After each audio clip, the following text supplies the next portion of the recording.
Oi, gente. Tudo bem?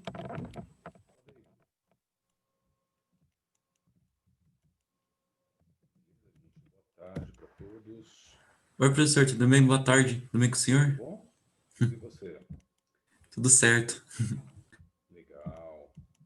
Estamos aqui nessa tarde de segunda-feira nublada, porém abafada.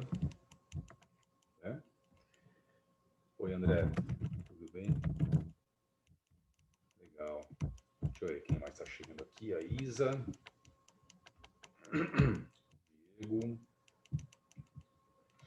Boa tarde, Castilho. Tudo bem, Isa? Tudo, e você? Tudo legal. Tava a foto aí do cachorrinho, né? É, a Poodle, paçoca. né?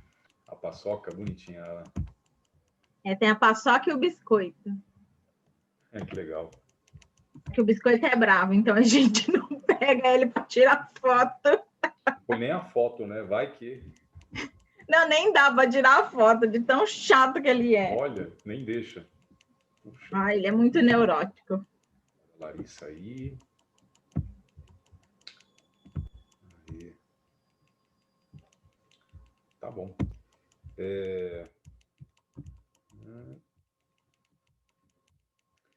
Beleza.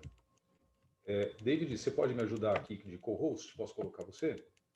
Com certeza, professor. Ó, chegou agora o Felipe, a Renata.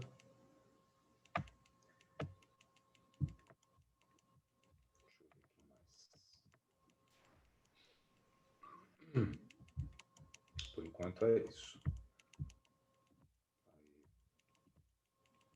Pronto, ó, o David está oficialmente agora como co-host, me ajudando. Deixa eu ver. Oi, Felipe. Oi, Renata. Oi, Castilho. Boa tarde. Tudo bem? Boa tarde. A Isa falou, a paçoca é fofa. Vaidosa. Beleza, então.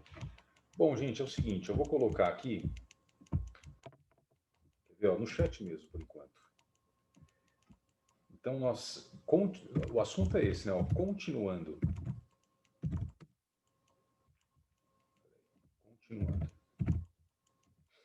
com a genética e finalizando, continuando e finalizando, né? Então, nós temos esses últimos dois assuntos que são engraçados, eles são um pouco valorizados na apostila, porque, assim, oficialmente eles têm 2 aulas para cada, né? Mas, diferentemente de muitas partes da biologia, que é o contrário, que a gente tem menos aulas do que precisava, né? E acaba levando mais tempo, esses assuntos são o contrário, eles levam menos tempo do que a gente tem, né? Que são justamente, ó, a genética de populações, tá? Que apesar do nome pomposo, ela não é nenhum bicho de 7 cabeças, e a expressão gênica, né? Vou pôr aqui o termo em inglês, ó, o chamado splicing, que consta das últimas 2 aulas, né? Então a gente, na verdade, vai ver esses 2 assuntos em uma aula para cada. E a gente faz isso todo ano, na verdade, e fica super tranquilo, já é suficiente, tá? Bom, sendo assim, eu vou compartilhar com vocês, ó. Melhor sempre a minha tela, né? Eu já aprendi essa manha. Aí, ó. Compartilhando pela tela fixa. Primeira coisa, do assunto da aula passada, herança quantitativa, eu queria perguntar se vocês tentaram, se vocês fizeram aquele exercício que eu deixei de propósito sem fazer.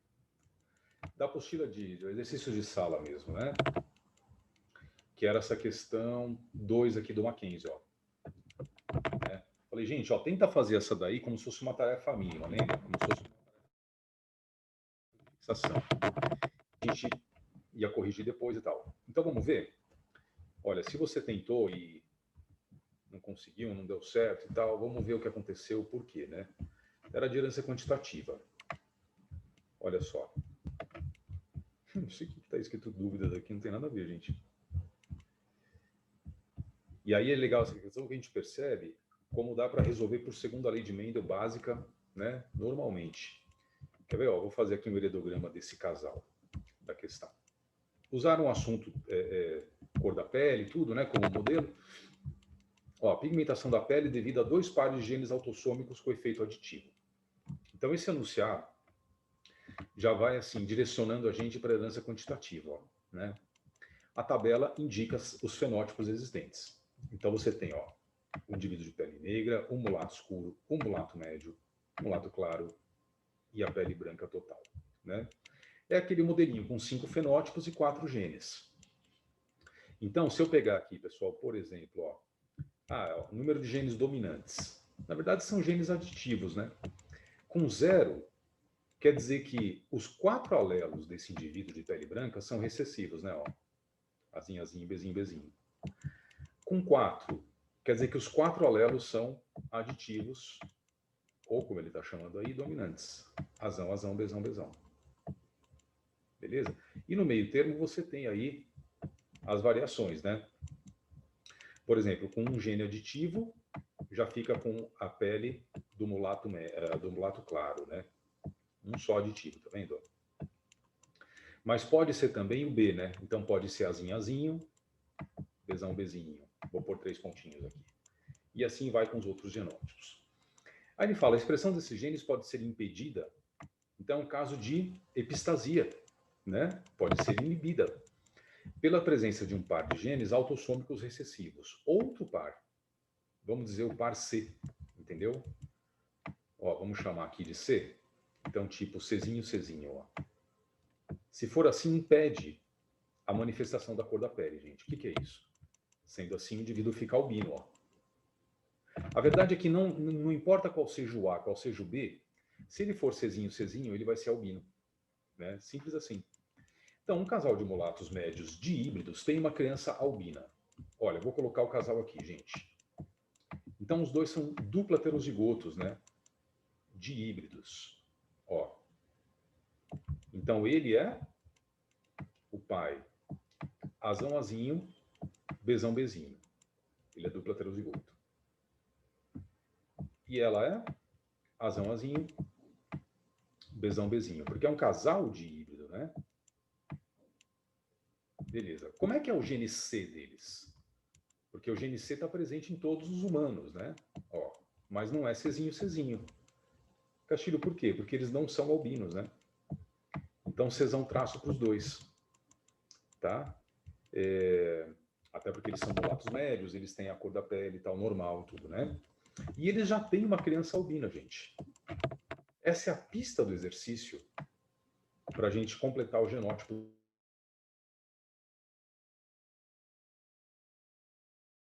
do A e do B.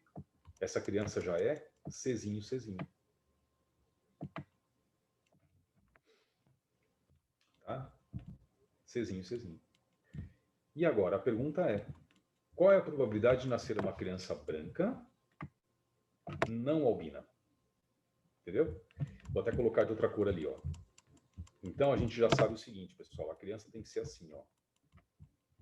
Né? Então, aqui, não nasceu ainda, tal. Probabilidade dessa criança para ser branca, como tem que ser, ó. Azinho, azinho, bezinho, bezinho. Né? Vamos por aqui. Probabilidade dela ser azinho, azinho, bezinho, bezinho. E a probabilidade dela ser não albina? Só se ela tiver um Czão. Basta um gene Czão que está tudo certo. Então, Czão traço. Igual a. Essa é a pergunta do exercício. Tá certo? E agora, gente, qual que é o genótipo do casal? Como eles já têm uma criança albina, certeza, então eles são o quê? Heterozigotos. Ele é Czão, Czinho. Ó, ela é Czão, Czinho. Tá? Agora, então, a gente separa esses 3 pares de genes. Vamos separar. E lidar com primeiras leis, que é sempre possível na segunda lei de Mendel, né? Então, olha só. Opa. Tá, separei aqui o A do B do C. Separei aqui o A do B do C. E você percebe que são 3 primeiras leis no caso clássico, né, gente? tudo cruzamento heterozigoto. Azão Azinho com azão Azinho, Bzão Bzinho com Bzão Bzinho, Czão Czinho com Czão Czinho, né? Então, ó, se eu cruzar azão Azinho com azão Azinho, probabilidade da criança nascer Azinho Azinho, 1/4, né? Porque aí ela tem que ser branca, né?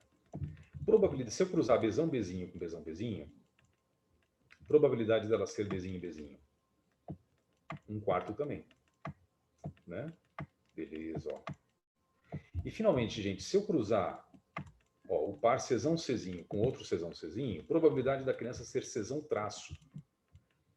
Porque aí pode ser Czão Czão, pode ser Czão Czinho, né? Qual a probabilidade? 3/4. Tá? Regra do E, porque tem que ser tudo ao mesmo tempo. Tudo isso tem que valer, né? 1/4 vezes 1/4 vezes 3/4. Resposta final, 3. 4 vezes 4, 16. 64 avos. Qual a alternativa? Letra E de elefante. No fundo, pensa bem, o que foi isso? Foi uma questão de segunda lei de Mendel, né, pessoal? Né? Foi uma questão de segunda lei. Só que, lógico, interpretando as características segundo o enunciado e tal. Apesar de ser segunda lei de Mendel, ela envolveu herança quantitativa e ela envolveu epistasia. Curioso, né? Mas o fato de ter tido, né, envolvido herança quantitativa e epistasia...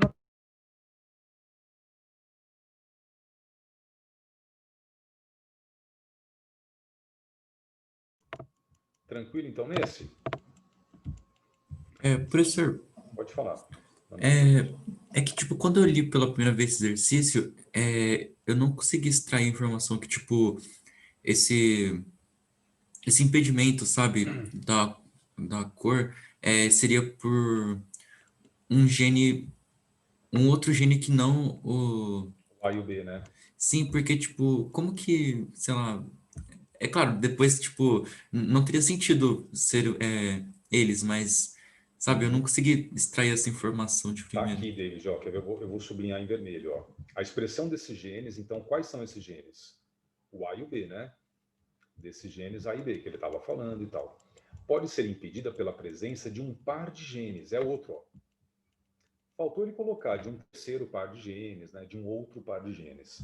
Mas aqui é como se tivesse já subentendido, ó, de um outro par de genes, tá vendo, David?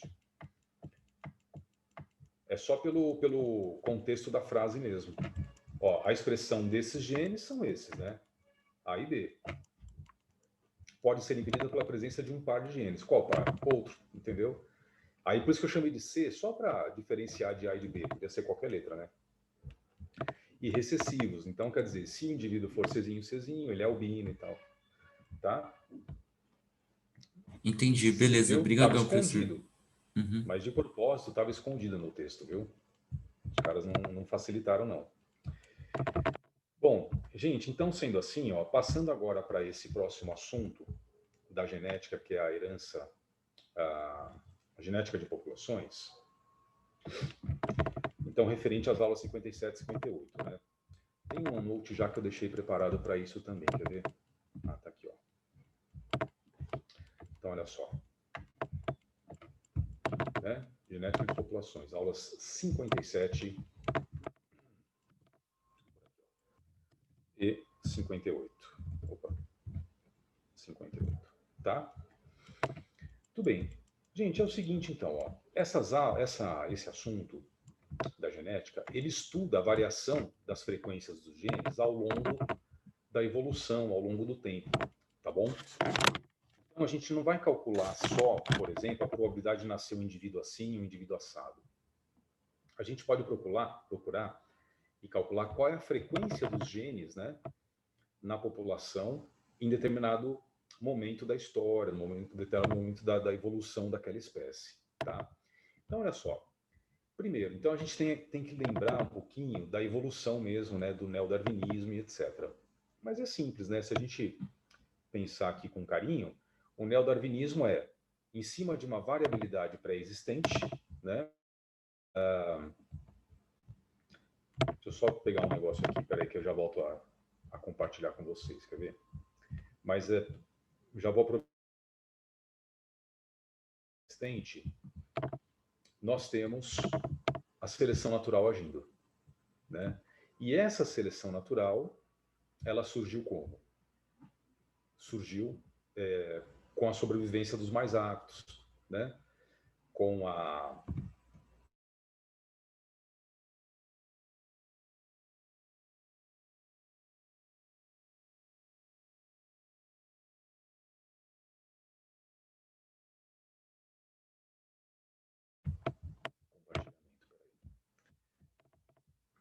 compartilhando de novo, quer ver?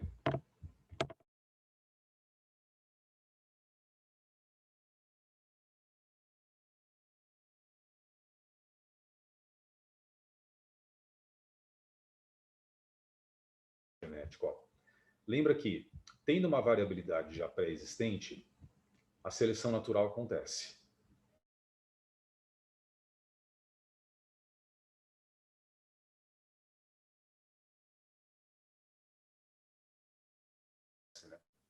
Vai levando a espécie se transformar lentamente, né? E assim por diante. Tá travando, gente? Sim, Puxa, tá agora dando que eu umas pus o cabo, travadas. peraí, deixa eu fazer uma coisa aqui.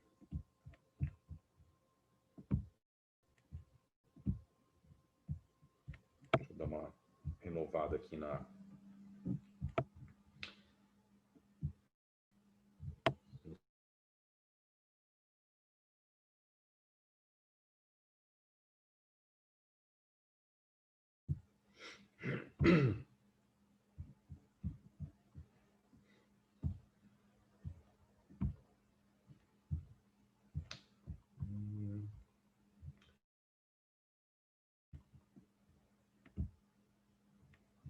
Que vai dar uma melhorada, vamos ver.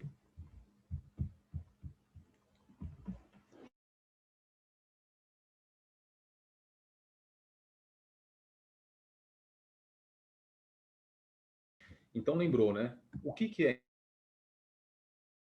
seleção Professor, natural? tá travando. Tá travando? Perdão. Uhum.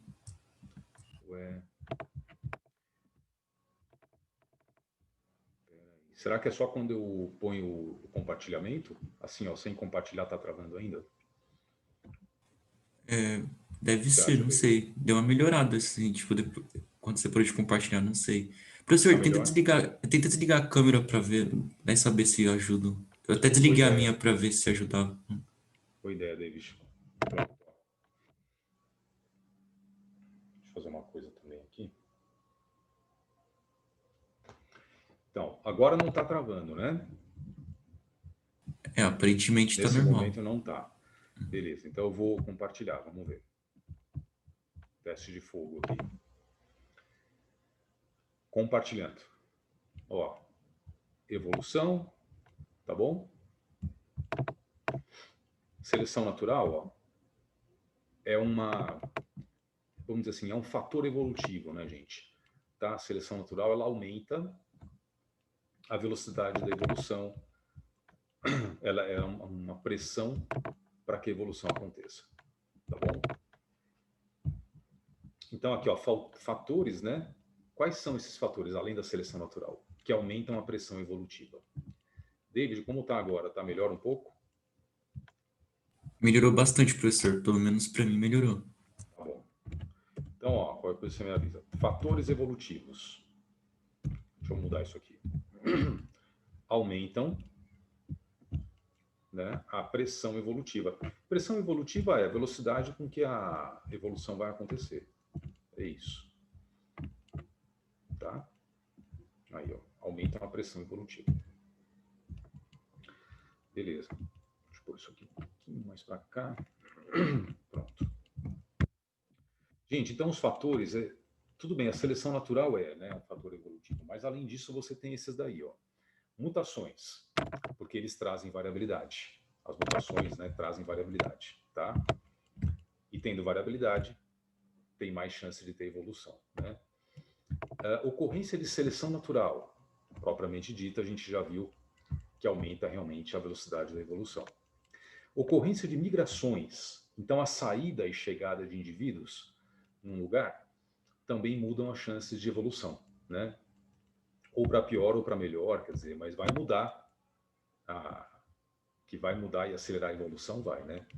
E, finalmente, as oscilações gênicas. Oscilações gênicas acontecem quando, por exemplo, em pequenas populações, acontecem desastres naturais muito grandes, né? Tipo um vulcão, um terremoto, um tsunami, e que causem uma mortalidade muito grande da população, entendeu? E isso vai levar a mudanças na frequência dos genes muito fortes, né? Então, esses são os fatores evolutivos, eles aumentam a pressão evolutiva, gente. Agora, no início do século XX, dois pesquisadores da genética, o Hard e o Weinberg, então são dois homens aqui, tá? Ó, eles perceberam uma coisa, que se esses fatores deixam de agir, acontece um equilíbrio, né? Um equilíbrio no quê, Castilho? Um equilíbrio na frequência dos genes. Então, eles chamaram de equilíbrio de Hardenberg, lógico, porque eles que chegaram a essa conclusão e eles que concluíram isso, né? Deduziram isso. Então, eles pensaram assim, gente, o Hardenberg. Olha, na ausência de mutações, a população vai entrando em equilíbrio. Na ausência de seleção natural, a ausência de migrações, então não chega nem entra ninguém nessa população aí, nesse lugar, né? E com populações suficientemente grandes. Por que populações suficientemente grandes? Para evitar a oscilação gênica, chamada também deriva genética, né? Se a população para aquela espécie tiver um número suficiente de indivíduos, um desastre natural que acontecer, né, um grande cataclisma como uma erupção vulcânica e tal, não vai chegar a reduzir tanto a população, podendo até mesmo causar o risco de extinção e tal, né, gente? Então, essas populações têm que ser assim, ó, suficientemente grandes. É que depende da espécie, entendeu? Porque tem espécie que 1 milhão de indivíduos é pouco. Se você pensar em bactérias, 1 milhão de indivíduos você nem vê ainda. Você não enxerga a colônia de bactérias, né? Então, assim, para a gente enxergar e ver uma colônia de bactérias no meio de cultura, tem que ter bilhões de bactérias. Enquanto que se você pegar um grande mamífero, imagina só uma manada de elefantes, né? 50 elefantes já são coisa pra caramba. Então é uma população grande. Imagina uma manada de 50 elefantes, né? Então é enorme. Então depende da espécie, tá? Por isso o termo suficientemente, né? Grandes é por esse motivo, tá bom? E por fim, gente, o que vai trazer também o equilíbrio de Hardenberg, tipo, então a população vai parando, estagnando a evolução dela por um tempo, né? É esse último fator aqui, ó. Cruzamentos ao acaso. Então, que os cruzamentos aconteçam ao acaso na população, tá? Isso por quê? Porque se os cruzamentos forem escolhidos, como assim, Castilho, escolhidos? Olha, por exemplo, é fácil.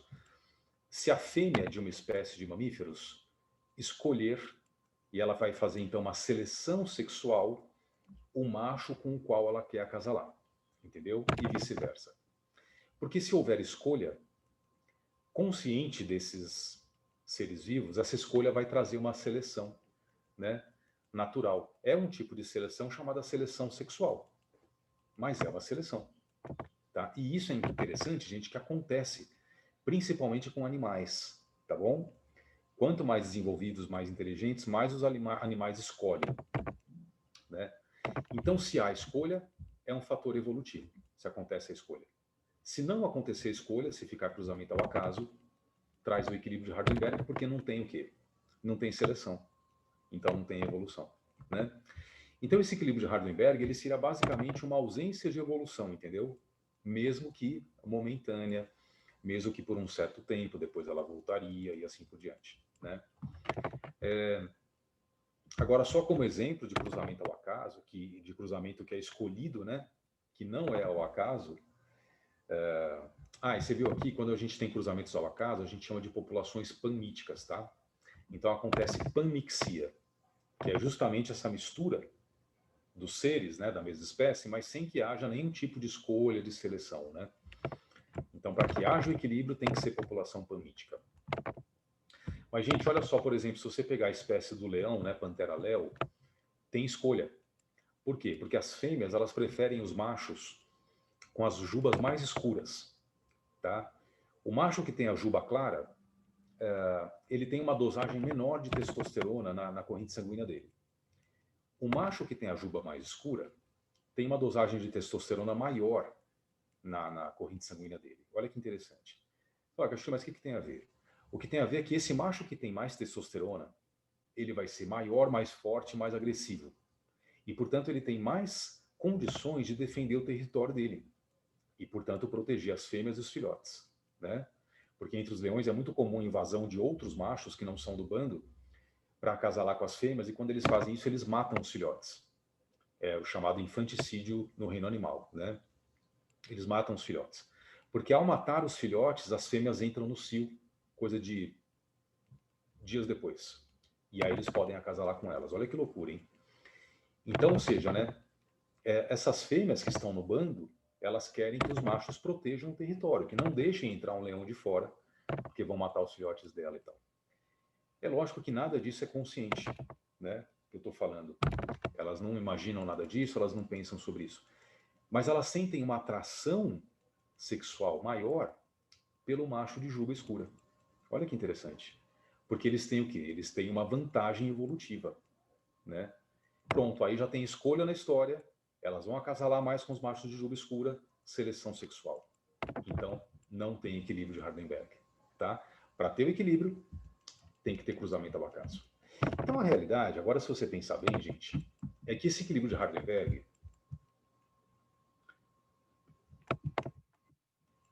Gente, vocês estão aqui? Por que eu não estou vendo Sim, uma professor. barra? Ué, tá muito estranho, eu não estou vendo a barrinha de... Ah, é porque ninguém tá com a câmera ligada. Ah, tá bom. Ó, Puxa, vou fazer só um teste pra você ver, professor. deixa eu ver. Ah, entendi. Tolkien aqui e tal. Vocês estão vendo? Por um momento eu achei que vocês tinham caído. Eu que tinha caído, né? E vocês não estavam mais aqui. Me senti solitário, de repente. Professor, Fala aí. eu tenho uma dúvida. Na real, eu já te Pode perguntei falar. isso acho que umas 3 vezes já, só que ainda não entendi direito. Deixa eu ver. O que é deriva genética mesmo? É que eu não entendi esse quarto item ainda do equilíbrio de Hardenberg. Aqui, né? Ó. O quarto item da população suficientemente grande, é isso? Aí você falou de deriva ainda, aí eu me perdi mesmo. Porque assim, ó, oscilações gênicas, você também pode chamar de deriva genética. Tá? E ela funciona assim, basicamente. Se a população for pequena, não tiver um certo, né, tamanho aí menor do que o necessário, ela fica muito frágil a ocorrências naturais. Um terremoto, um alagamento, uma erupção vulcânica. Por quê? Porque se tem poucos indivíduos, né, esse desastre natural ele vai acabar com grande parte da população. O que sobrar vai poder acasalar entre si. Só que aí aumenta a chance de doenças genéticas. E isso vai levando a um declínio da população maior ainda, podendo trazer, vamos dizer assim, grandes oscilações, né, da frequência dos genes. Por exemplo, prevalecendo o gene recessivo, prevalecendo o gene dominante, depende do caso, né? E talvez, às vezes, até ocorrência de extinções e etc. Tá? Então, para que isso não aconteça, essa montanha-russa aí, nas frequências dos genes e tudo, é preciso que essas populações sejam suficientemente grandes, entendeu? Você sabe, David, que quando a população atinge um limite mínimo, né, de indivíduos, mesmo que ainda existam alguns indivíduos daquela espécie, às vezes eles já podem ser oficialmente considerados extintos. Ah, essa espécie de ser vivo está extinta. Você fala, bom, mas tem lá no zoológico, tem um casal, né? Tem 2 indivíduos, no outro zoológico também tem outro casal. Mas é tão pouco indivíduo que não adianta mais. Porque aí os cruzamentos que vão ser feitos vão ser entre os filhotes da mesma ninhada, vão ser entre irmãos, né? Vão ser entre primos. E isso vai trazer doenças genéticas, a população vai acabar se extinguindo de vez, né? Então existe um limite mínimo, tá? Por isso que para que tenha o equilíbrio, a população, dependendo da espécie, ela tem que ser grande, e isso varia, né? Um número e tal. Entendeu, David? Então é para que não aconteça a população suficientemente grande, né? É para que não aconteça a oscilação gênica. Entendeu? Entendi. Valeu, professor. Beleza. Gente, então assim, o que eu estava falando, antes de achar que vocês não estavam mais aí, é que o equilíbrio de Hardenberg ele é quase que uma utopia, entendeu? Ele não acontece quase nunca na natureza. E quando que vai ter essas ausências todas? As mutações, por exemplo, elas são completamente aleatórias, né? As mutações não tem como a gente impedir. São trocas de base no DNA, são perdas de pedaços de cromossomo. Só de ter meiose, de ter reprodução, já pode ter mutação. Não precisa nem de radiação, nada disso, né? As mutações podem ser o quê? Espontâneas. Migrações também, como é que você vai impedir uma migração de uma espécie? Que a espécie vá para algum outro lugar, que a espécie venha para esse lugar. Não tem como impedir, né? Cruzamentos ao acaso, em geral, tem escolhas nas populações, nos indivíduos. Eles escolhem com quem eles querem cruzar, que nem eu te falei dos leões, né? Então já era também. Fala, meu, mas então, agora, a ideia é, se pudesse acontecer o equilíbrio de Hardenberg, a gente usaria essas relações matemáticas que eu vou te mostrar aqui agora para calcular as frequências dos genes. Então é lógico que em laboratório a gente consegue criar essas condições, né? Tipo, eu consigo fazer o equilíbrio de Hardenberg numa população de bactérias em laboratório, sabe? Eu consigo criar o equilíbrio de Hardenberg numa população de cogumelos em laboratório e assim por diante. Porque no laboratório eu impeço as migrações, eu impeço que haja algum tipo de desastre, né, e a população morra. Eu posso fazer com que os cruzamentos aconteçam ao acaso, forçando, né, sem deixar aqueles seres escolherem. A gente vai lá e força a barra. E assim por diante. Então seria uma coisa o quê, gente? Experimental, né? Uma coisa de laboratório. É possível? É, nessas situações. Então, nesse equilíbrio de Hardenberg, só assim a gente tem. Qual é a frequência dos alelos, tipo azão e o azinho, certo? Imagina um locus A com dois alelos, azão e azinho, né? A soma das frequências de azão e azinho na população é 1, ou seja, 100% dos alelos, né, gente? E se admitirmos que a frequência do azão é igual a P, deixa eu até fazer um negrito aqui, ó. Vou chamar de P, tá bom? Só isso, poderia chamar de X, Y, né? E a frequência do alelo azinho eu vou chamar de Q. Ó, teremos que P mais Q é igual a 1. Essa aqui é a relação, uma das, né, de Hardenberg, que você não pode esquecer, tá? Ó, P mais Q igual a 1, gente. Quando a gente trabalha com essa relação, a gente está buscando o quê? Está buscando a frequência dos alelos, tá? Frequência dos alelos. Fala, Castilho, como assim? É muito simples. Se P mais Q é igual a 1, gente, então azão mais azinho igual a 1, né? Suponha que você saiba que a frequência do azinho é 0,3, entendeu? Então o P, ou o Q, perdão, o Q vale 0,3. Vamos imaginar essa situação aqui, ó. Vou pôr aqui em cima. Q, 0,3. Como tem que dar 1, você já vai saber, por tabela, o valor do P, né? Então, P mais Q igual a 1. Se o Q é 0,3, quanto que é o P? 0,7. Olha que legal. Então, às vezes, em enunciados, em exercícios, ele te dá o valor de um dos alelos. Lá, a frequência de um alelo é 40%, ou 0,4, né? Qual é a frequência do outro? É o resto para 1, é 0,6, tá? Então, é assim que a gente usa e trabalha com essa frequência aqui, né? Agora, tem uma coisa importante que é a seguinte, então. Espera aí. A gente vai usar... Como é que eu vou fazer? Já sei fazer uma flechinha aqui, ó. A gente vai usar essa frequência, pessoal, para quê? Para calcular essa relação, perdão, né? Para calcular a frequência dos alelos de uma população, tá? Ó.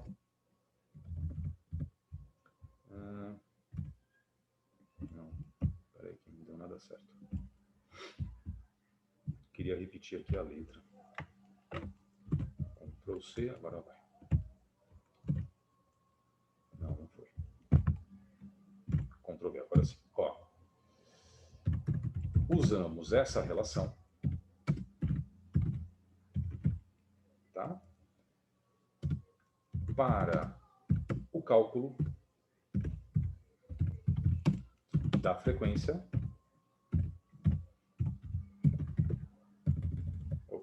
cálculo da frequência de quem? Dos alelos.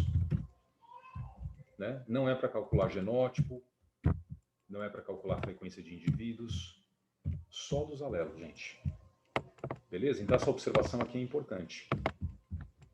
Por quê? Agora, se eu pegar o P mais Q, eu posso calcular a frequência dos genótipos. Olha que barato. Fzão, frequência de Azão, desculpa, igual a P de novo. Frequência de Azinho igual a Q.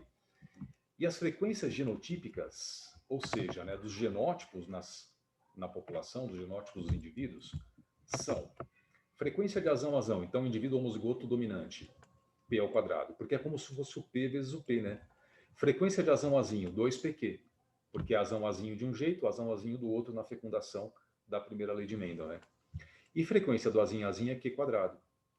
Ou seja, porque é Azinho vezes Azinho, né? Quer ver? Ó? Então, sendo assim, essa relação que está aqui agora, né? Mas que eu queria que tivesse vindo em vermelho. Pronto, ó. Né? Aqui. Então, essa relaçãozinha aqui que eu vou usar quando? No cálculo da frequência dos genótipos. Ctrl C. Ó, Ctrl V. Então, agora, usamos essa segunda relação, gente, elevada ao quadrado, é aquela elevada ao quadrado, né? Para o cálculo da frequência de quem? Ó, dos genótipos dos indivíduos de uma população. Dos indivíduos. Aqui ficou frequência, né? Agora que eu vi. Frequência aqui também. Tá? Então, tem exercício que vai querer que a gente calcule a frequência dos indivíduos, dos genótipos. Aí a gente vai ter que usar essa elevada ao quadrado. Simples assim. Então, tendo as duas relações em mente, você pode calcular qualquer coisa que o exercício te pedir. Tá bom? Por exemplo, então, ó, quer ver? Vamos fazer juntos aqui. Professor, Pode falar, David. antes de você começar, eu vou fazer uma pergunta, tá? Pode fazer. Essa frequência dos genótipos leva em consideração como se, tipo, o cruzamento fossem heterozigóticos, né? Ah, sim. Azão-Azinho, Azão-Azinho. Por isso que dá o 2PQ, né? Então, mas, tipo, por que não pode ser outro tipo de cruzamento levado em consideração, sabe? Sei. É só porque, vamos dizer assim, nessas condições de equilíbrio, seria o mais comum de acontecer. Entendeu, David? É só pela maior... serem mais usuais, vai, né? Esse cálculo em cima desse tipo de cruzamento. Por isso. Tá? Então, olha, numa população, 60% dos gametas contém o gene dominante. Quem que é o dominante? O azão, né? Então, o azão, lembra que a frequência do F de P, ó, né, P de Paulo, quanto que é? 0,6. Tá? Porque 60%, né? 0,6. Sendo assim, ó, portanto, qual que é do alelo recessivo? Lembra que o Azinho é a frequência do Qzinho, né? O Azinho é frequência de Q, que é o resto para dar 1, né, gente? Então, aqui, por exemplo, nesse exercício, eu uso essa relação P mais Q igual a 1, que me mostra só a frequência dos alelos. P mais Q igual a 1, portanto, Q é 0,4, para completar o 100%, né? Ó, cadê ou 40%, né? Aí é só você passar duas casas para a direita da vírgula, ó, né? 40%. Então, gente, sendo assim, cadê a alternativa? B de bola. Tá vendo? Agora, essa questão, lógico que era simplesinha, porque ela pediu só a frequência dos genes, né? Tem questão nesse assunto que vai ser puramente conceitual. Olha essas 5 aqui, ó. Considere as seguintes condições que ocorrem em certas populações. São 4, né? 4 condições. Os cruzamentos ocorrem ao acaso, os genes não sofrem mutação, ocorrem imigrações e imigrações, o número de gametas produzidos é variável, tá bom? Beleza. A fórmula de Hardenberg pode ser aplicado em populações que apresentam apenas que condições. Entendeu, gente? Então tem que ser o equilíbrio, né? Olha, cadê o meu cursor aqui? Perdi ele. Ah, tá aqui. Olha, cruzamentos ao acaso trazem equilíbrio. Genes não sofrem mutação, trazem equilíbrio. Ocorrem emigrações e imigrações, então acontecem migrações, né? Tá fora, desequilibra tudo. E o número de gametas produzidos é variável, também é outra variável que vai desequilibrar. Só duas que trazem equilíbrio, 1 e 2, pronto, letra A estava certa. Então você vê que esse aqui já era um exemplo de questão puramente conceitual, né? Agora, mais para cima aqui, ó. Essa primeira aqui, gente. Vamos fazer juntos essa primeira. Um gene recessivo, vamos chamar de azinho. Gene recessivo, azinho, ó. Que não esteja sujeito à seleção, com frequência 0,4. Então ele está te dando a frequência do Q, né? Ou do azinho, ó. Numa população panítica, então ele está te dizendo que ela tem cruzamentos ao acaso e perfeitamente em equilíbrio. Então a questão está te liberando para usar as relações de Hardenberg, percebeu? Já desde o começo, quando ela falou que não estava sujeita à seleção natural, né? Esse gene, pessoal, se apresenta em homozigose, em que porcentagem de indivíduos, etc. Né? Então, assim, ó, o que a questão te deu foi a frequência do quê? Que é o azinho, né? A frequência do recessivo. Ó. Ficou parecendo um G aqui, mas tudo bem, entendeu? Frequência do quê? Igual a 0,4. Beleza. Mas isso é o alelo, né, gente? Lembra que 0,4 é só um azinho, ó, sozinho. Não é um genótipo. E ele está perguntando o seguinte, ela vai se apresentar em homozigose em que porcentagem? Aí eu vou ter que achar o quê? A frequência do Q quadrado, né? Entendeu? Quando eu elevar isso ao quadrado, aí eu terei, ó, Q quadrado. O genótipo do azinho mesmo. Entendeu? Então, vamos lá, né? 0,4, né? Ou 40%. Olha aqui, ó. Ao quadrado, então 40 sobre 100 vezes 40 sobre 100. Né? Ele vezes ele mesmo. Essa é uma maneira, né, de resolver, se você quiser fazer por frações. Ó, sendo assim, corta aqui, 4 vezes 4, 16. 10 vezes 10, 100. 16%. Né? Ou então se fazia logo 0,4 vezes 0,4, né, dá 0,16. 16%. Cadê a alternativa? Letra A. Essas questões de genética de populações, gente, elas acabam virando uma questãozinha de matemática logo, né?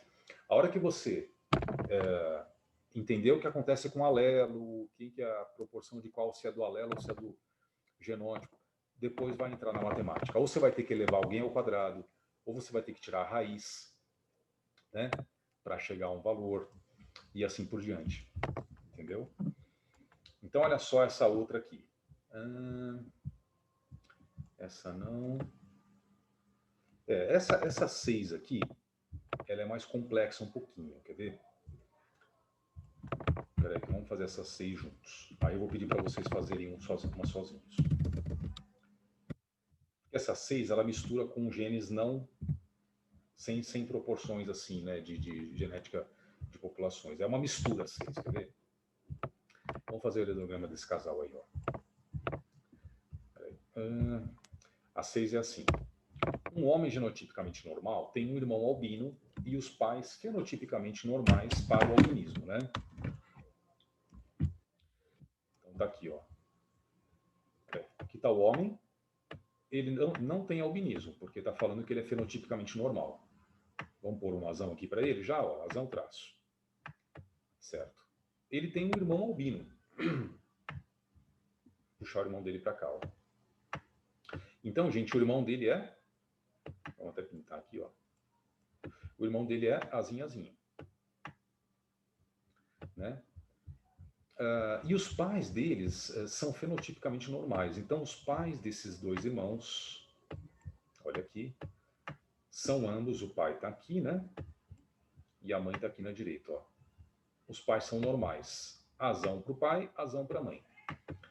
Mas se eles têm um filho já com albinismo, eles têm que ser heterozigotos, né? É aquela famosa regra, pais iguais com filho diferente, os pais são heterozigotos e o filho é recessivo, né? Muito bem. Ele se casa com uma mulher fenotipicamente normal também. Não consanguínea, então não é prima dele, não é irmã dele, nem nada. Tá aqui, ó. Casou com uma mulher, beleza. Com receio de gerar... e ela também é fenotipicamente normal, isso é importante, ó. Essa mulher é azão traço, como ele, gente. Com receio de gerar uma criança albina, né? Probabilidade de ser azinho, ele consultou um geneticista, esse casal todo, né? Consultou um geneticista, gente. Este, sabendo que a frequência do gene para o albinismo é de 10%, né?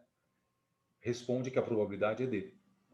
Agora, muita calma nessa hora. Qual que é, vamos dizer assim, que chance eles têm de gerarem uma criança albina, gente? Só se ambos forem o quê? Heterozigotos, né? Se um dos dois não for heterozigoto, a probabilidade é 0, concorda? Então, a probabilidade de nascer uma criança azinho poderia ser 0, se um deles não fosse azão-azinho, né? Igual a. Beleza. Agora, se os dois forem azão-azinho, aí a probabilidade é 1/4, não é? Mas eu já posso ir supondo que eles sejam? Não, né? Porque é a probabilidade condicional, lembra, gente? Então, qual é a chance dele ser azão-azinho? Olha os pais dele. Azão-azinho, né? Então, se eu fizer o cruzamento dos dois, vai dar azão-azão. Olha aqui a primeira lei básica, né? Azão-azinho. Azão-azinho. O que mais? Azinho-azinho, né? Tá. O que eu sei? Eles não são azinho-azinho, esses dois, porque eles já nasceram e são normais, né? Então, sobra 2 possibilidades de ser azão-azinho em 3. Olha isso, ó. 2 terços. Lembra desse tipo de exercício? Lá do começo da genética, gente? Então, é azão-azinho para ele. Qual que é a interrogação? Será que ele é mesmo? Azão-azinho para ela, interrogação. Será que ela é mesmo? E aí eu tenho os valores. 2 terços para ele ser, de chance, né, para ele ser.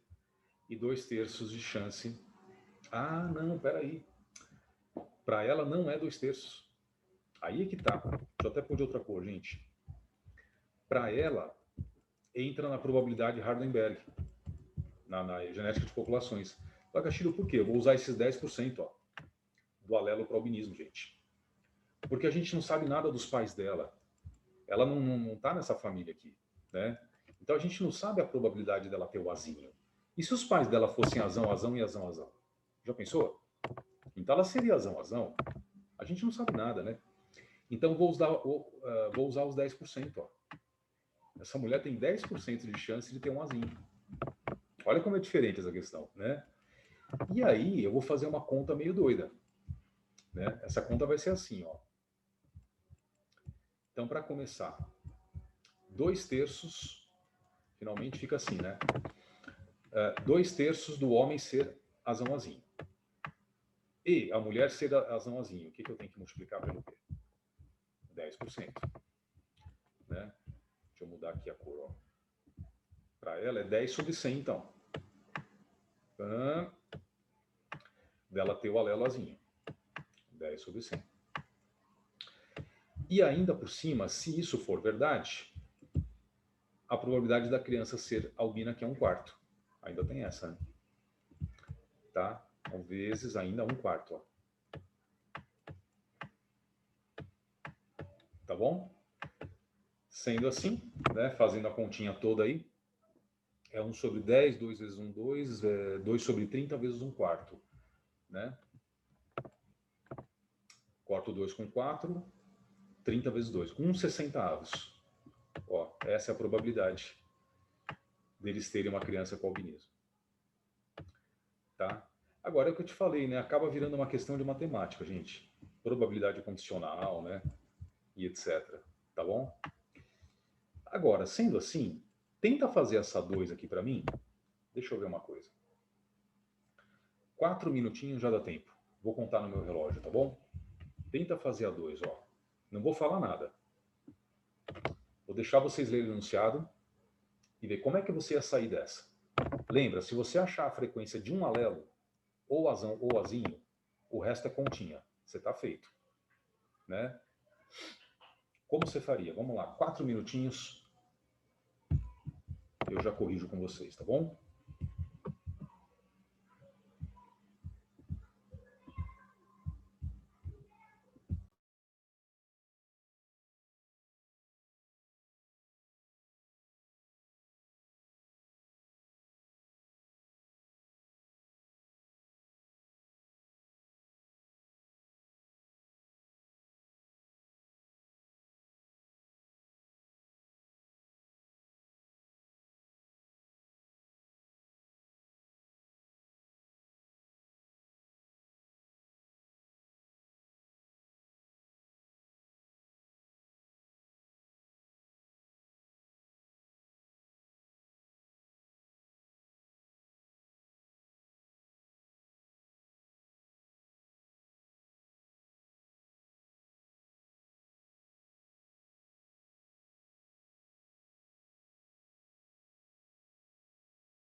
Beleza, gente?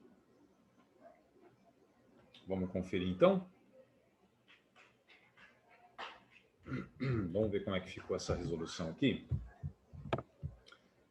Olha, quem chegou no valor que ele pergunta, né? Quantos indivíduos e tal. Quem chegou em 420 acertou.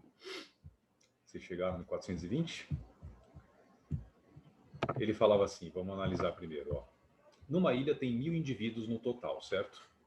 Essa é a população da ilha, gente. Sendo que 90 deles são albinos.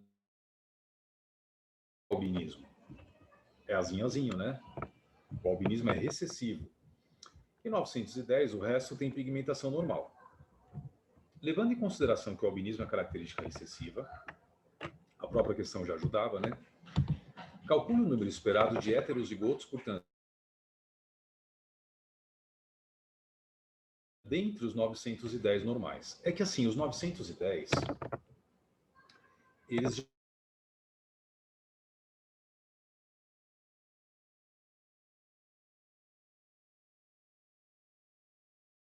Então, assim, não importa qual é o número de heterozigotos dessa população. Professor, Diga aí.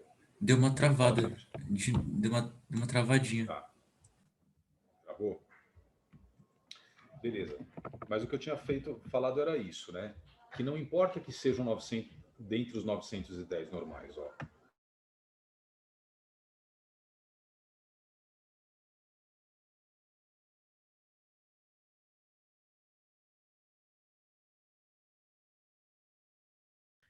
Dentre os 1000, quantos são azul? Tá? Considere que a população está em equilíbrio de Hardenberg. Essa é a pergunta, essa é a dica máxima, né, gente? Então, voltando naquela relação que eu tinha te mostrado aqui atrás, olha o 2pq, gente. É o 2pq que a gente quer. Ele é a frequência do azão-azinho, ó. Tá vendo? Se eu encontrar, então, o valor do P ou o valor do Q, eu encontro o outro e faço 2 vezes 1 vezes o outro, eu vou achar a frequência desse azão-azinho aí que ele está me falando, né? Castilho, mas eu não tenho a frequência do azinho, eu não tenho a frequência do azão. Vamos achar. Olha só o que ele falou então, quer ver? 1000 indivíduos é o total, não é? Talvez você pensou assim, 1000 é 100% da população, né? 1000, 100%. Beleza. Desses 1000, 90, né, gente? 90 são o quê? Vou até colocar aqui embaixo, ó. Albinos. 90zinho. Quanto que dá isso em porcentagem? X. Tá? E aí? Bom, então sendo assim, o X vale... Vamos ver, ó. 1000 vai ficar 900 sobre 1000. É isso? Não. 9000 sobre 1000. Ó. Tá? 9 sobre 100. Né? Essa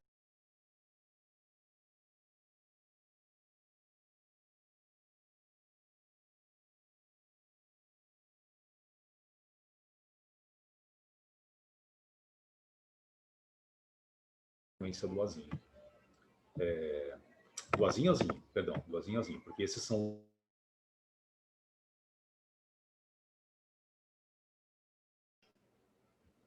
do Q ao quadrado, né? Então, para obter a frequência do Q,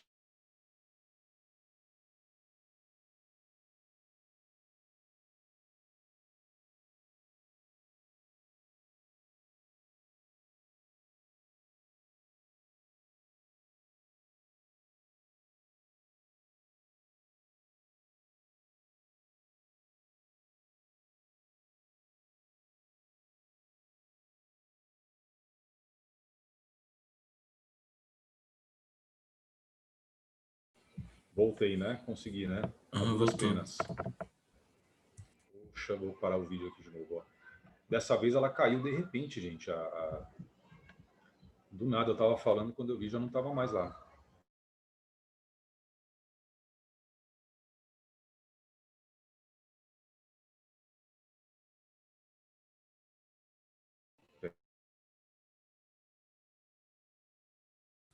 Professor, tá travando de novo. Tá dizendo por quê, gente?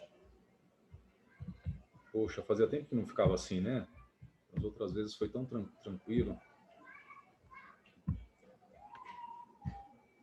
Espera Eu estou compartilhando a tela, né? Sim, sim. David, fala agora. E agora, como é que tá?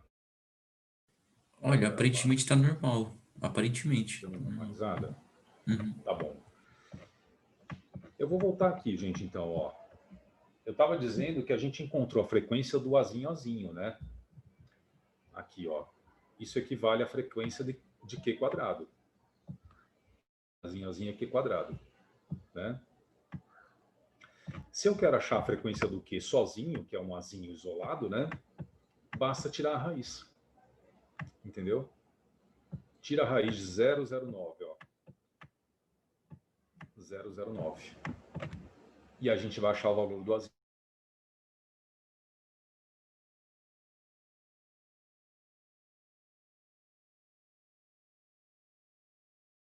Sendo assim, agora eu jogo naquela relação P mais Q, né?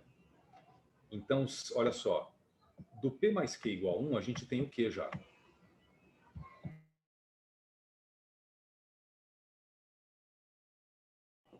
Zero três. Deixa eu colocar aqui de verde. Pronto. Q 03. Sendo assim, quanto vale o P? Vou colocar aqui embaixo mesmo. Ó. Quanto vale o P? 0,7.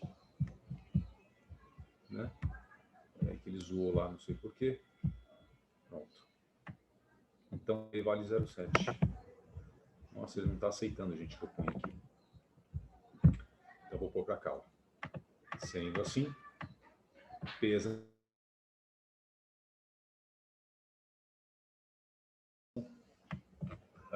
E eu não preciso usar a relação inteira, né?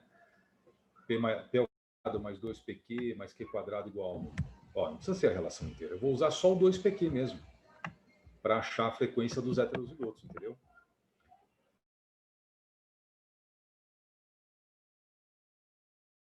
Tá? Vai ser o quê? 2pq. Né? E, portanto, 2pq vai ser igual a 2 vezes 0,7 vezes 0,3. Tá? 0,7 vezes 0,3, que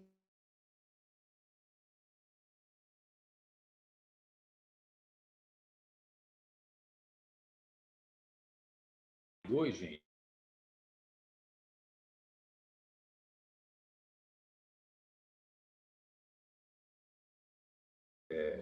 De 1000, portanto, 420.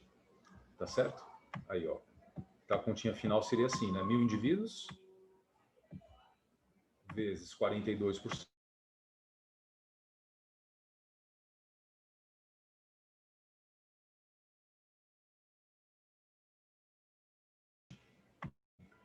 Tá? 420 indivíduos. Então, você vê que o meu trabalho inicial foi descobrir a frequência do Azinho. Uma vez que eu descobri, o resto... Tá? Tá aqui, ó. Então, 42, né? Achei. 42 indivíduos que são Azão-Azinho. Heterozigotos.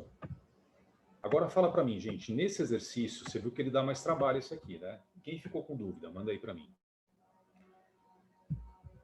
E aí, David? Professor, Ou mais alguém do pessoal? deu muitas travadas na explicação, mas eu consegui entender. Só uma coisa só que eu achei um pouquinho confuso, que não ficou muito claro, a passagem ali para descobrir o 0,3. Você pode repetir, por favor? Sim. O 0,3 foi assim, David. Ó, uma vez que eu descobri 0,09, que era o 9%, né? Isso era de indivíduos azão-azinho, tá vendo? Ó? Por que eu sei? Porque são os albinos, né? Ele falou que 90 são albinos.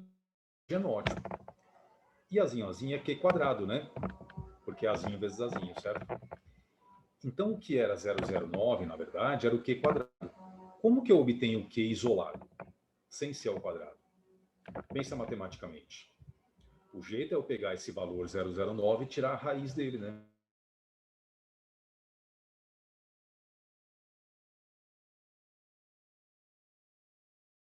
Do P de Paulo, então. 0,7. É o que falta para 1. Vê se ficou um pouco mais claro, David. Deu uma travadinha, mas ficou claro sim. Valeu, professor. Entendi. Percebeu por quê, né, que tirou a raiz? Porque tinha o Uhum. valor ao quadrado. O Sim. jeito de obter o valor simples é, né, tirando a raiz, tá? Sim, beleza. Brigadão. Seria o contrário.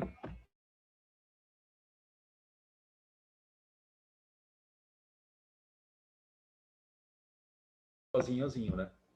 Aí seria 0,3 ao quadrado, dando 0,09, né? Entendi. Ana, isso aí é pegadinha, né? Porque ele...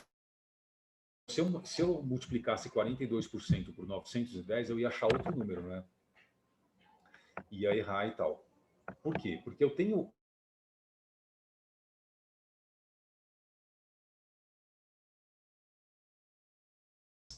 Mas em toda a população, né? Então, dos 1.000. E isso realmente confunde a gente, né? Tá certo? Então é 420 desse total aí, né? 420 dos 1.000. Tá bom, Ana? Isso realmente confunde muito.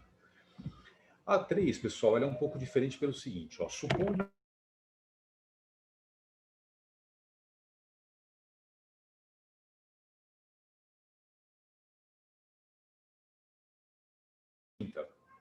a frequência desse caráter em uma mulher é dele.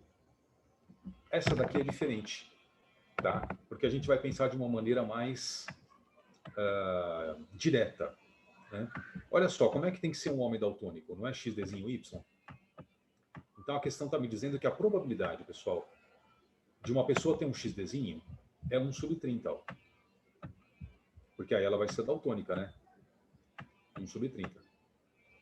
Como tem que ser uma mulher para ser daltônica? Ela tem que ser recessiva, não é? Então a mulher tem que ser XDzinho.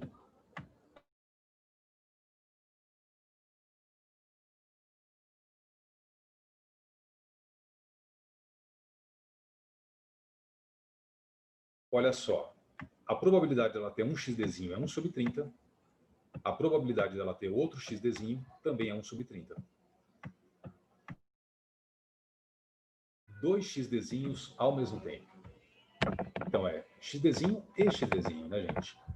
Portanto, multiplico. Ó. Vai dar uma probabilidade de 1/900. Então, por isso que é aquela história, né? A probabilidade de uma mulher ter uma doença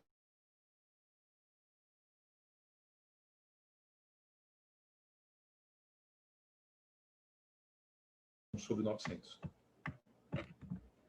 Tá? E aí, nessa daqui, gente, vê quem ficou com dúvida. Alguém tinha perguntado mais alguma coisa aqui? Tá legal.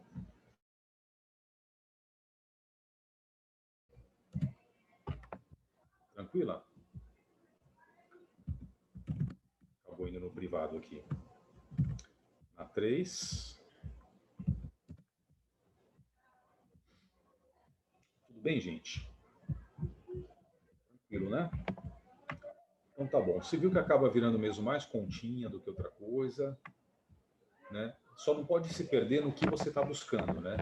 O que eu estou querendo encontrar e tal. Isso que você não pode se confundir. Tá legal? Beleza. Gente, olha, deixa eu tentar. Eu vou tentar fazer uma coisa aqui. Eu vou fechar um pouquinho esse compartilhamento. Vou dar um mute aqui em mim 1 minuto e já volto. Espera aí.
Beleza, estou de volta.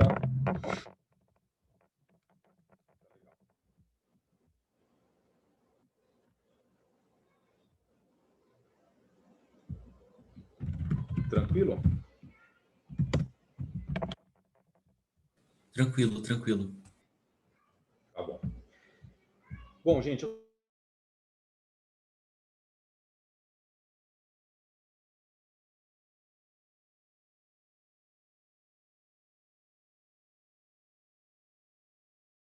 aqui. Ah, não, não é do Note, não. Espera aí.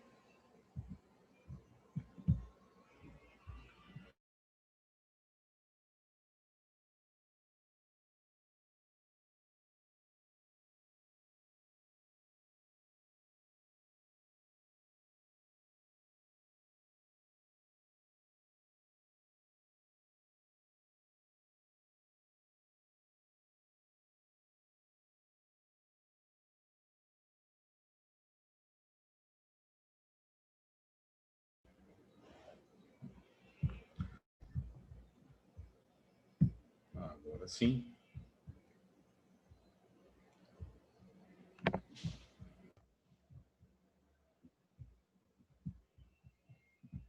Compartilhar.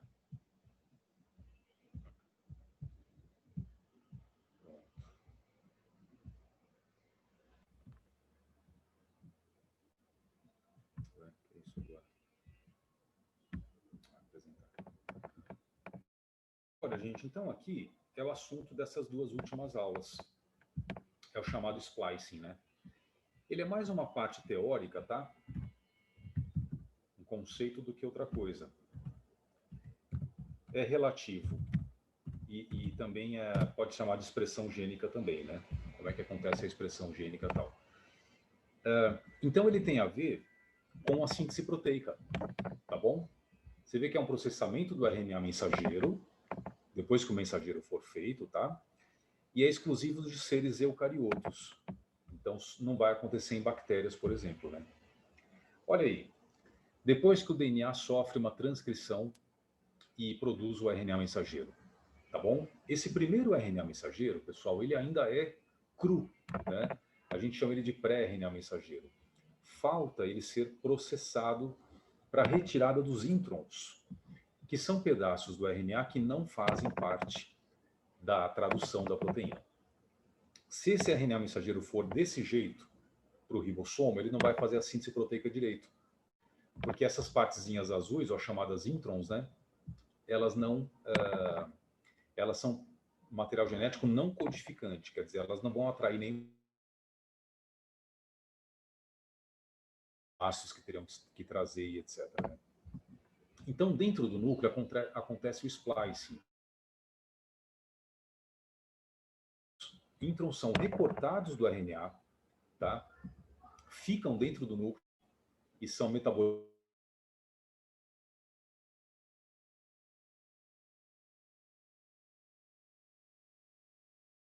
Os exons.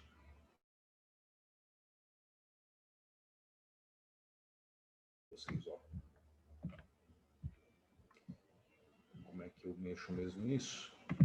Assim, né? Tá vendo lá embaixo, ó? Então os exons voltam a se ligar, montando uma RNA mensageiro maior, né?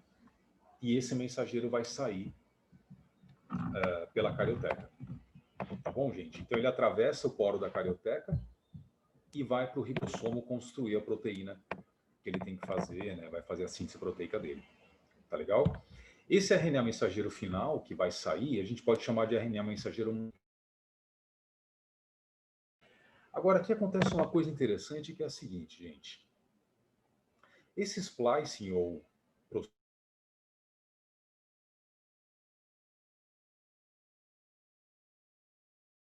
sair da carioteca, do ribossomo, são coloridos, ó, tá vendo? Os exons é que saem, os introns ficam. Mas o que antes eram considerados exons e faziam um RNA mensageiro maduro, né? Vamos supor, na infância da pessoa, ou até a adolescência e tal, e depois produzir uma proteína A, os exons podem passar a ser considerado intron. Tá vendo, gente?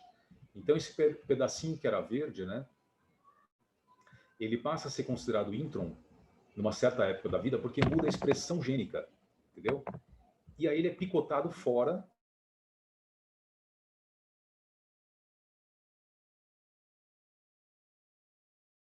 verde aí. E podia equivaler, sei lá, a 200 bases, né?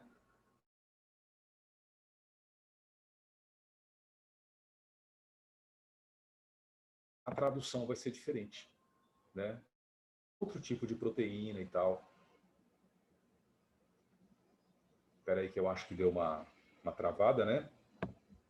Travou porque eu Professor, vi aqui aparecer uma mensagem. tá travando bastante. Tipo, você fala um pouquinho, aí trava. Aí você fala mais um E a hora pouquinho, que ele trava de novo. mostra a mensagem para mim, isso é instável, já estava travando há 2 minutos e ele não me avisa, né? Só aparece instável bem depois, entendeu? Mas aqui eu estava dizendo que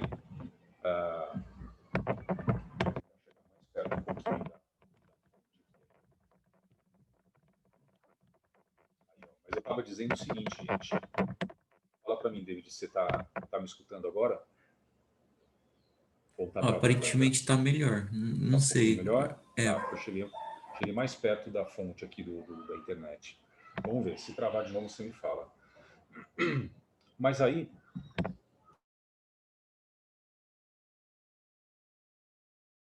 já faz a expressão gênica desse jeito. professor, já travou já. Já travou de novo. Sim. Tá. Então, gente, ó, o que eu vou tentar vai ser reiniciar tudo. Eu vou desligar meu computador, desligar a internet e vou fazer um reset aqui, tá bom? Mas vai até eu voltar, vai levar uns 5 minutos. Vocês esperam? Ô, professor, só uma dúvida. Até que horas vai a nossa aula? Até, teoricamente, 3h30. Não, 4h30, desculpa. Até 4h30. E agora? Será que a gente tenta cortando a voz ou espera eu reiniciar tudo? Eu acho melhor reiniciar, professor, porque não tá dando para entender quase nada. Tá bom. Então eu vou fazer isso, tá bom? Tá bom. Já voltamos. Beleza. Até já, gente.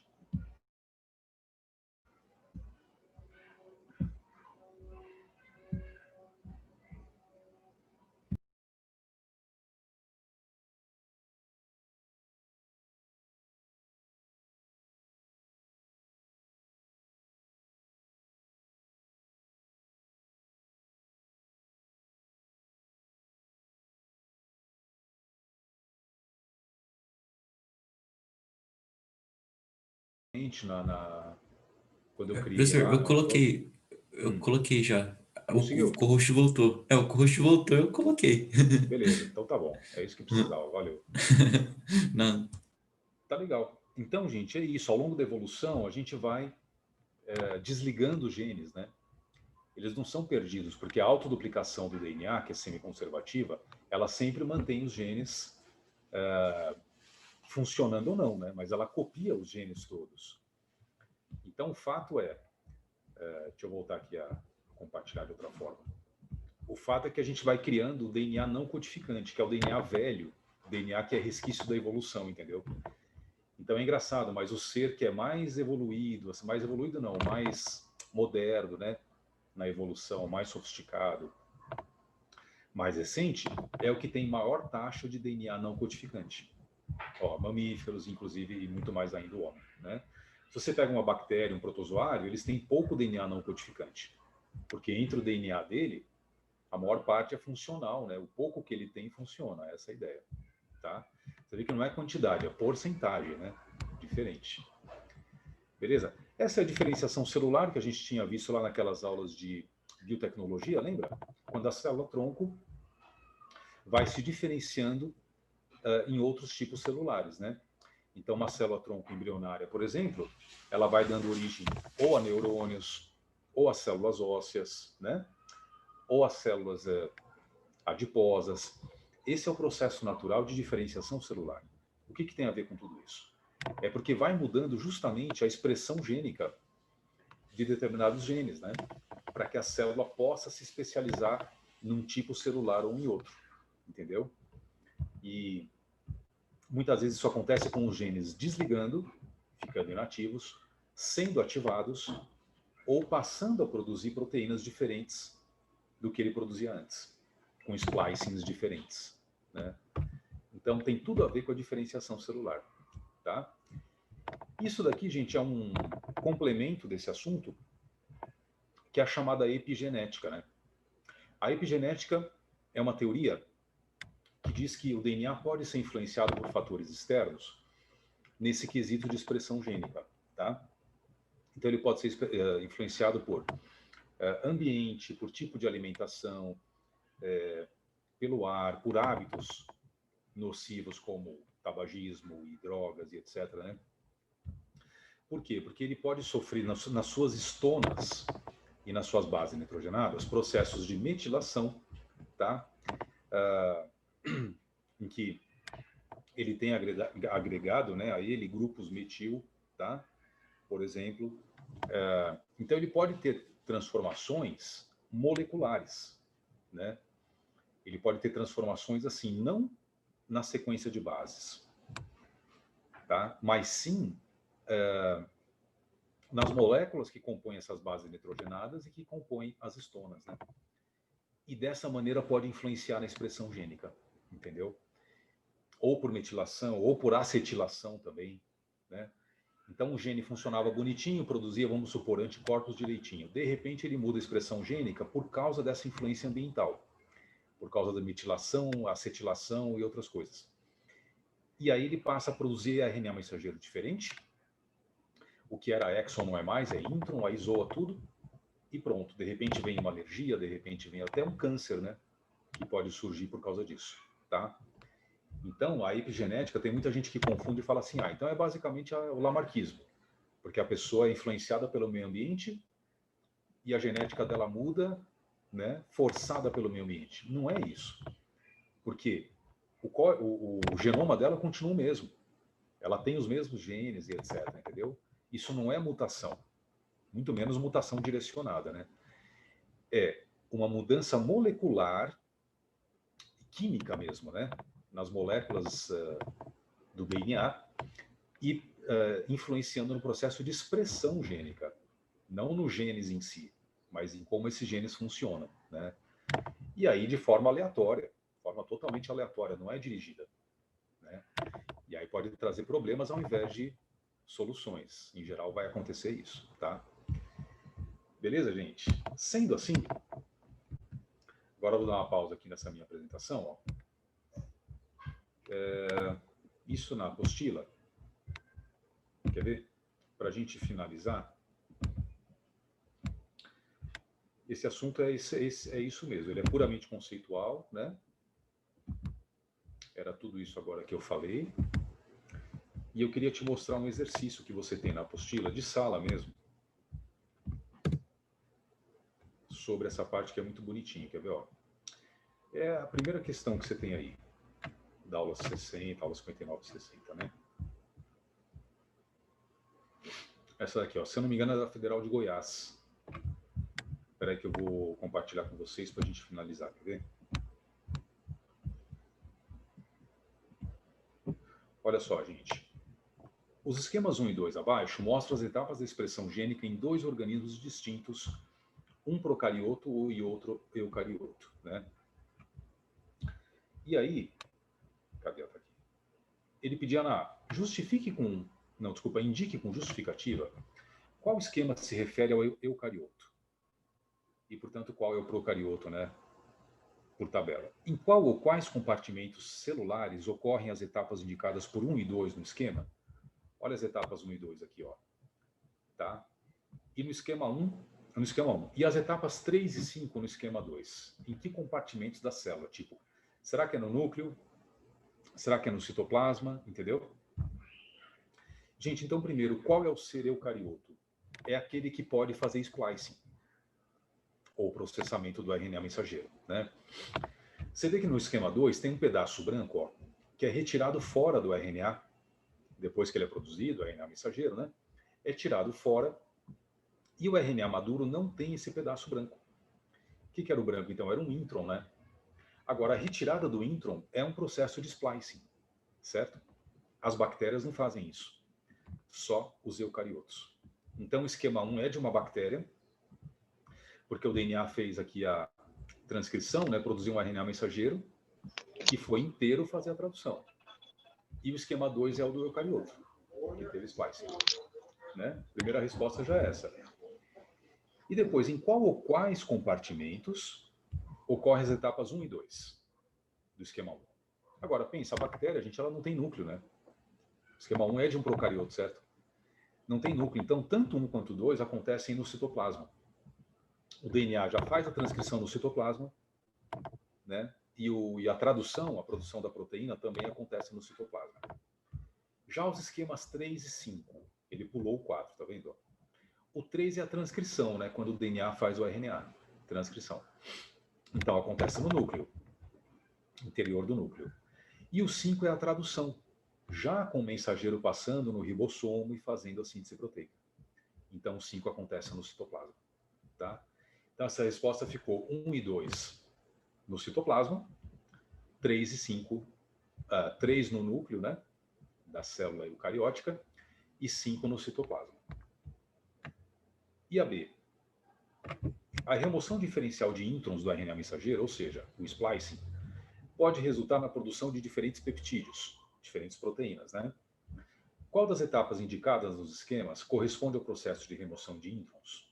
Onde está o splicing no esquema, gente? Era só isso a pergunta. Qual é o número? Número 4, ó. Porque antes do 4 estava lá o intron, né? Depois do 4 não está mais o intron. Tá bom? Então, essa remoção dos introns aconteceu na etapa 4. Explique por que a remoção diferencial de introns pode acarretar a produção de diferentes peptídeos. O que ele queria? Que você dissesse e explicasse aquela expressão diferenciada, expressão gênica diferenciada, né? Então, a remoção diferencial de introns leva à produção de RNAs mensageiros maduros diferentes. Lógico, né? Porque um vai ter alguns pedaços, outro tem outros pedaços. Então, leva à produção de RNAs mensageiros maduros diferentes. E, consequentemente, após a tradução, né, origina também proteínas diferenciadas, tá? Proteínas variadas. Era essa pequena cadeia de acontecimentos, né, que a questão, o item B queria que você explicasse, tá? Vê se ficou clara, gente, essa primeira questão aqui para todo mundo. Deixa eu ver aqui no chat. E aí? Tudo bem nessa? Dúvidas nessa 1 aqui? Ó, tô escrevendo no chat, vocês estão vendo? E aí? Tranquila ela, gente? É só conceitual mesmo, né? Ela não tem muito segredo, não.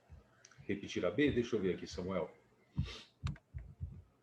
Cadê? Peraí que...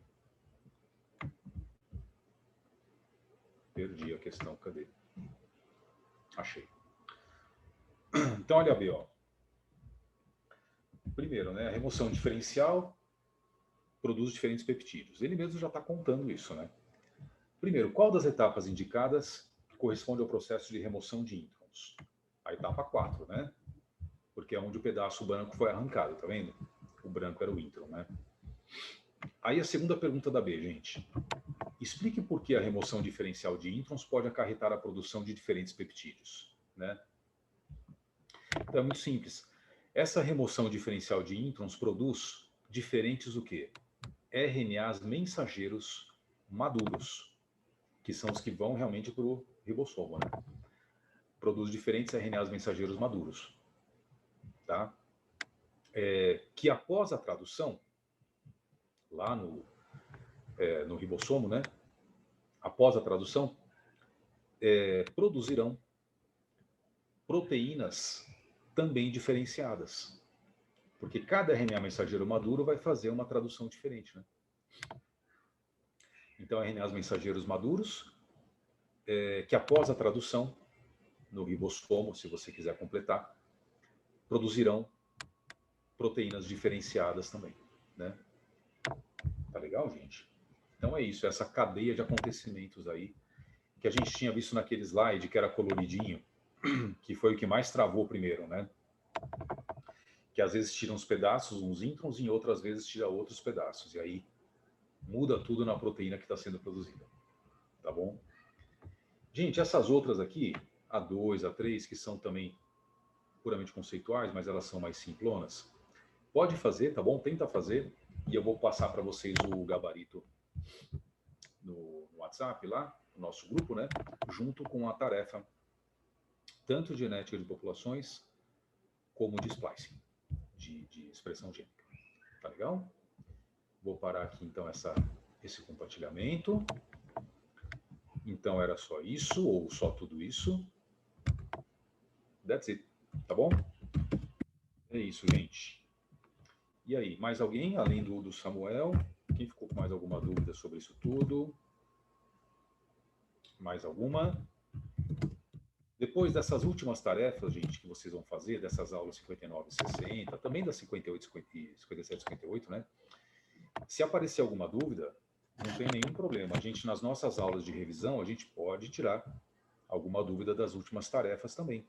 Tá legal? Que vocês vão ter feito, vocês vão ter realizado. Beleza? Tchau, gente. Então é isso. Valeu. Abração para vocês. Tchau, Castilho. Até a Até. próxima. Até semana que vem. Tchau, professor. Brigadão, hein? Boa semana. Obrigado, gente. Vocês também. Abraços. Tchau, Isa. Tchau, Samuel. Tchau, Felipe. André, David, Ana, Larissa.